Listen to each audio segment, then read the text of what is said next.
নমস্কার, আমি পূর্বা ব্যাঙ্গালোর থেকে বলছি। কাছে দূরে দেশ ও দেশের বাইরে যে যেখান থেকে আমার ভিডিওটি দেখছেন সকলকে আমার আন্তরিক শুভেচ্ছা। ব্যাঙ্গালোরে বাঙালি চ্যানেলে আপনাদের সকলকে আরও একবার স্বাগত। এখন আমরা বোলপুর স্টেশনে রয়েছি, ব্যাঙ্গালোরের উদ্দেশ্যে রওনা দিচ্ছি। প্রায় 10 মিনিট পরে আমাদের ট্রেন এলো। দেখবেন আপনি যখন প্রথমবার কোনো সুন্দর জায়গা, কোনো ভাস্কর্য বা স্থাপত্য দেখবেন, তখন আপনার যতটা ভালো লাগবে বা আপনি সৌন্দর্য উপভোগ করবেন, দ্বিতীয়বার কিন্তু প্রথমবারের মতো ভালো লাগবে না বা সৌন্দর্যকে উপভোগ করতে পারবেন না। এটাই স্বাভাবিক। তো আমারও ট্রেনে যেতে যেতে সেই অবস্থা। আমার কিন্তু আর বাইরের সৌন্দর্য মন কাটছে না। তো এবারে আমি সারা জার্নিটা ঘুমিয়ে আর গল্পের বই পড়েই কাটিয়ে ফেলেছি। আমরা ব্যাঙ্গালোরে পৌঁছে বাড়ি ফিরতে, রুমে পৌঁছতে মোটামুটি ভোর 4টে হয়ে গেছিলো। তারপর এসে ঘুমিয়েছি। সকালে উঠে রান্না বান্না করেছি, খাওয়া দাওয়া করে রেস্ট নিয়ে বিকালবেলা ছাদে এসেছি। এই যে ফুল গাছটার কথা বলছিলাম, প্রায় সমস্ত পাতা ঝরে গিয়ে শুধু ফুলে ভরা হয়ে গেছে। এই রাস্তাটাতে পুরো রাস্তা জুড়ে শুধু এই ফুলের, বেগুনি ফুলের গাছ। শুধু এই রাস্তাতে নয়, ব্যাঙ্গালোরে প্রত্যেক জায়গাতে এই বেগুনি ফুলের গাছে ভরা হয়ে থাকে পুরো বসন্তকালটা।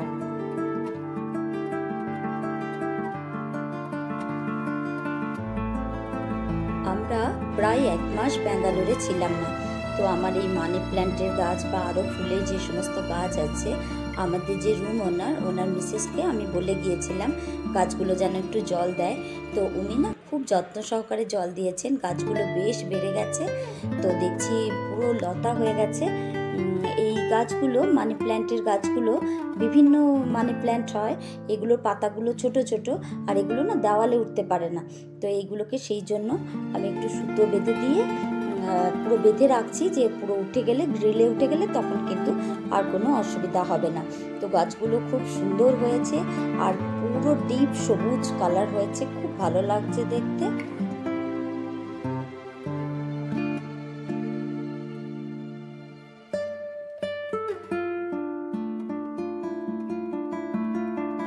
কিছু কিছু মরা পাতা, সেগুলোকে পরিষ্কার করে নিলাম। আর বড় গাছ থেকে বেশ কিছু পাতা আর ফুল করে নোংরা হয়েছিল, সেগুলোকে প্রথমে সরিয়ে নিলাম। তারপর একটা ভিজে ন্যাকড়া দিয়ে পাতাগুলোকে মুছে নিচ্ছি। পাতাগুলোতে প্রচুর ধুলো পড়েছিল। পাতাগুলো মুছে নেওয়ার জন্য বৃষ্টি পড়ার পরে যেমন গাছগুলোকে চকচক করে, ঠিক সেই রকম চকচক করছে আর দেখতেও খুব ভালো লাগছে।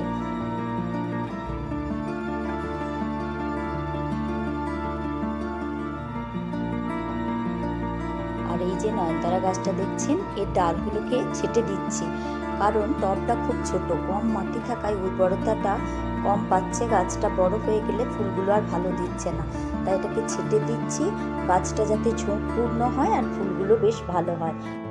আর তুলসী গাছের টবে যে গাঁদা ফুলগুলো, গাছগুলো দেখছেন, এগুলো না ওই পুষ্প, যেগুলো ফুল পুজোতে দেওয়া হয়, সেই ফুলই এই গাছের গোড়ায় রাখা হয়েছিল। জল পেতে পেতে সেই ফুল থেকে এই গাছগুলো হয়েছে। এগুলো পরে তুলে ছাদে দিয়ে দেব।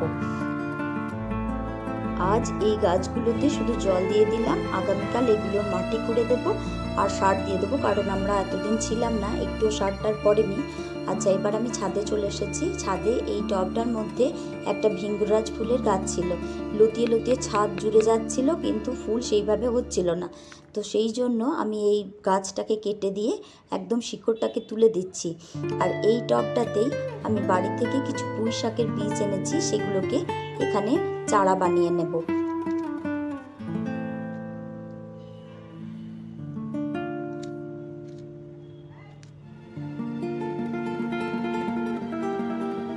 পুঁইশাকের বীজগুলো প্লাস্টিকের মধ্যে ছিল, তাই একটু গলে গেছে। জানি না চারা কতটা কি ভালো বেরোবে, তবুও পাকা বীজ, অসুবিধা হবে না। দেখা যাক কীরকম বেরোয়। আর বেশ কিছু ভেন্ডির বীজও এনেছি, সেগুলোকে পুঁতে দেব। আমি ভেন্ডি সাধারণত আমি খাই না, আমার হাজব্যান্ড খায়, ছেলেও খায় অল্প স্বল্প। আমি ভেন্ডি সেদ্ধ খাই, আর এই সেদ্ধ খাওয়াটা শিখিয়েছিল আমার শাশুড়ি মা খুব সুন্দর ভেন্ডি সেদ্ধ করে, কাঁচা পেঁয়াজ, কাঁচা তেল, কাঁচা লঙ্কা দিয়ে খুব সুন্দর মাখে। আর আমি ওটা ওনার কাছেই শিখেছি। আমি সাধারণত ওনাকে শাশুড়ি মা বলি না, আপনাদের বোঝানোর জন্য আমি এই কথাটা বললাম। আমার শ্বশুরবাড়ির গ্রামের নাম হচ্ছে পাকুড়হাঁস, আমি সাধারণত পাকুড়হাঁসের মা বলি। তো ওনার কাছেই আমি এটা শিখেছি। দুদিন আগে ব্যাঙ্গালোরে বেশ বৃষ্টি হয়েছে, মাটি নরম হয়েই আছে, তবুও একটু প্রথমে জল দিয়ে দিলাম। জল দেওয়ার পরে একটু খুঁড়ে নিচ্ছি যেখানে যেখানে বসাবো। খুঁড়ে নেওয়ার পরে যে বীজগুলো দিলাম, হালকা বীজগুলোতে গ্যামাক্সিন মিশিয়ে দিয়েছি, কারণ এখানে না লাল পিঁপড়ে আছে খুব, তো গ্যামাক্সিন মেশানো থাকলে বীজগুলো খেতে পারবে না, আর না হলে এই লাল পিঁপড়েতে বীজগুলোকে খেয়ে ফেলবে, তখন আর গাছটা বেরোবে না।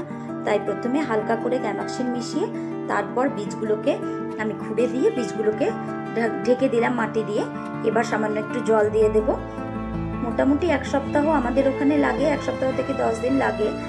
এখানে কদিন লাগবে জানি না, এই মাটিটা কেমন কাজ দেবে, দেখা যাক কি হয়। আমার এই ভিডিওটি যদি ভালো লেগে থাকে প্লিজ লাইক করতে ভুলবেন না, আর আপনি চাইলে আমার এই চ্যানেলটি সাবস্ক্রাইব করে নিতে পারেন পরের ভিডিওগুলি দেখার জন্য। আর আপনি যদি কাজটি অলরেডি করে থেকে থাকেন তো আপনাকে অসংখ্য ধন্যবাদ।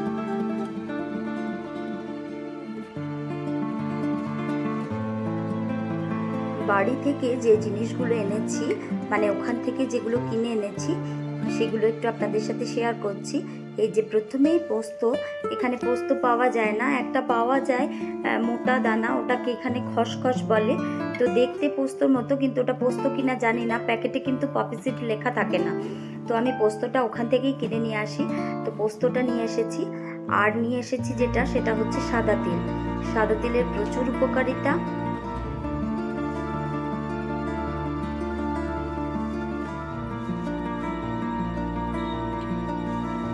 এতে প্রচুর পরিমাণে ক্যালসিয়াম আছে, যেটা হাড়ের জন্য খুবই ভালো। তাছাড়া উচ্চ রক্তচাপ বা হাই প্রেশারের জন্য খুব উপকারী। তিলে ভিটামিন ই থাকার জন্য তিলের তেলে চুলের জন্য ও স্কিনের জন্য খুবই উপকারী। তবে আমরা তিলকে যেভাবে মুখরোচক করে রান্না করি সেটা মোটেই উপকারে লাগবে না। যে কোনো সিড বা বীজ কাঁচা খাওয়াই ভালো। কোনো স্যালাডে বা আলু সেদ্ধতে একটু ছড়িয়ে দিতে পারেন, বা কোনো স্মুদিতে খুব সামান্য পরিমাণে ছড়িয়ে দিলে খুব ভালো, সেটাতে কিন্তু আপনার কাজে লাগবে। আর আমরা যে মুখরোচক করে খাই সেটা খেলে কিন্তু সেইভাবে কাজে লাগবে না। আর এই যে দেখুন, এটা হচ্ছে ছোলার ছাতু। ছোলার ছাতুটা আমি ওখান থেকে নিয়ে এসেছি, এটা আমার জেঠিমা দিয়েছে আমাকে। ছোলার ছাতু এখানে আরামসে পাওয়া যায়, খুবই ভালো পাওয়া যায়, তবু ওখান থেকে এটা নিয়ে এসেছি। আর তার সাথে আর একটা জিনিস এনেছি, যেটা হচ্ছে গমের ছাতু। গমকে ভেজে তারপর সেটা পিষে নিয়ে গমের ছাতু, ওটা গুড় দিয়ে, দুধ দিয়ে, বা আপনি দুধ কলা দিয়ে খেতে পারেন। এটা গরমের সময় না শরীর ঠান্ডা রাখে গমের ছাতুটা। তো গমের ছাতুটাও আমি নিয়ে এসেছি। আর তার সঙ্গে এনেছি একটা জিনিস, যেটা হচ্ছে তেঁতুল। এখানে তো প্রচুর তেঁতুল পাওয়া যায়, কিন্তু যেহেতু আমার বাড়িতে গাছ আছে, সেই গাছে তেঁতুল মা পুরো পরিষ্কার করে বীজগুলো বের করে রাখে, এবং সেই তেঁতুল এনেছি। যদি ওটা এবছরের নয়, গত 2 বছর আগের, তো সেই জন্য একদম কালো রঙের তেঁতুলটা মন্ড মন্ড করে তৈরি করা আছে। আমি তেঁতুলটা বাড়ি থেকেই নিয়ে আসি।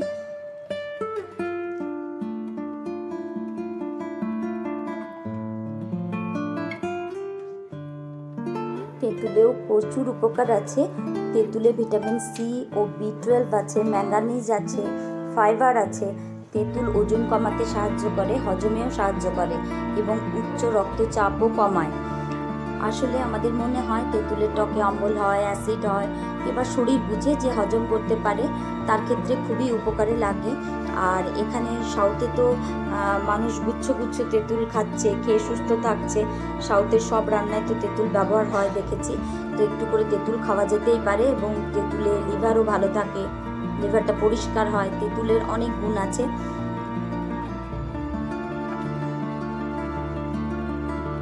আর এবার যেটা দেখাচ্ছি সেটা হচ্ছে চালের তৈরি সেও। এটা আমার জেঠিমায়ের নিজের হাতের তৈরি। এটা তেলে দিয়ে ভেজে খেতে হয়, খুব সুন্দর। যেদিন আমি ভাজবো আপনাদের দেখাবো। এটা প্রথমে চাল গুঁড়োকে বিভিন্ন রকম মশলা দিয়ে জল দিয়ে একটু পেস্টের মতো বানিয়ে এটাকে পুরো গরম করতে হয়। তারপর যেমন সিঁড়ির নাড়ু বানানোর জন্য বেসন দিয়ে সিঁড়ি পুরো ডাইরেক্ট তেলে দেওয়া হয়, এটা তেলে না দিয়ে গরম অবস্থাতেই রোদের মধ্যে এটাকে পুরো দোলে দোলে সিঁড়ির আকারে ফেলতে হয় এবং রোদে শুকাতে হয়। এই শুকিয়ে এটা এই যে অল্প পরিমাণ বাড়িতে খেয়েছি, আর বাকি যেটুকু ছিল এটা নিয়ে এসেছি। তো যেদিন ভাজবো দেখাবো। খুব টেস্টি হয়, কিন্তু বানানো খুব কষ্ট। আর এই যে দেখুন গার্ডারগুলো আমি রাখছি। গার্ডারগুলো দেখবেন বর্ষাকালে এবং গ্রীষ্মকালে ময়েশ্চার হয়ে বা গলে গিয়ে জমাট বেঁধে যায়। তো সেই জমাটটা যাতে না বাঁধে, আমরা সাধারণত কোনো জিনিস যাতে এরকম না হয় বলে পাউডার দিয়ে রাখি। তো এখানে যেহেতু খাবারের কোনো প্যাকেটে রাখবো, তাই এটা আমি আটা দিয়ে রেখেছি। আপনারা আটা, ময়দা যে কোনো জিনিস যদি ওর সাথে মিশিয়ে রাখেন তাহলে গার্ডারগুলো ভালো থাকবে, একটার সাথে একটা লাগবে না। আর এই প্রসেসে আপনি কিশমিশকেও রাখতে পারেন, পোকা ধরবে না। ওই কিশমিশের মধ্যে যদি আটা বা ময়দা মিশিয়ে রেখে দেন তাহলে কিন্তু পোকা ধরবে না। আর এই যে এটা যেটা দেখলেন, এটা হচ্ছে আমি পুরো 1 সপ্তাহের জন্য আদা রসুন পেস্ট করে রেখে দিলাম। 1 সপ্তাহের জন্য পুরো নিশ্চিন্ত, আমাকে আর বাটাবাটি করতে হবে না। ফ্লিপকার্ট আর অ্যামাজনের মতোই ব্যাঙ্গালোরে জেপ্টো এবং ব্লিঙ্কিট নামে দুটো কোম্পানি আছে, যেগুলোতে গ্রসারি, সবজি এগুলো আপনাকে 7 থেকে 10 মিনিটের মধ্যে এরা পৌঁছে দেয়, বেশ তাড়াতাড়ি। তো জেপ্টোতে আমার কটা গ্রসারি অর্ডার করা ছিল, মানে করা হলো এই মাত্র। তো সেগুলো এসেছে, আমি সেগুলো একটু একটু করে নামিয়ে নিচ্ছি। আর যখনই জেপ্টো থেকে বা ব্লিঙ্কিট থেকে কোনো সবজি বা নট কোনো জিনিস আনা হয়, আমার না ছোটোবেলার কথা মনে পড়ে যায়। ছোটোবেলায় আলাদিনের আশ্চর্য প্রদীপের কথা মনে পড়ে যায়, যে দেখতাম যে প্রদীপটা ঘষলেই জিন এসে হাজির হতো এবং যা চাওয়া যেত সেটাই পাওয়া যেত। পার্থক্য শুধু একটাই, জিনের কাছে ফ্রিতে পাওয়া যেত আর এতে টাকা লাগে। আজ এ পর্যন্তই। ভালো থাকবেন, সুস্থ থাকবেন। দেখা হবে খুব তাড়াতাড়ি অন্য একটি ব্লগে। শুভরাত্রি।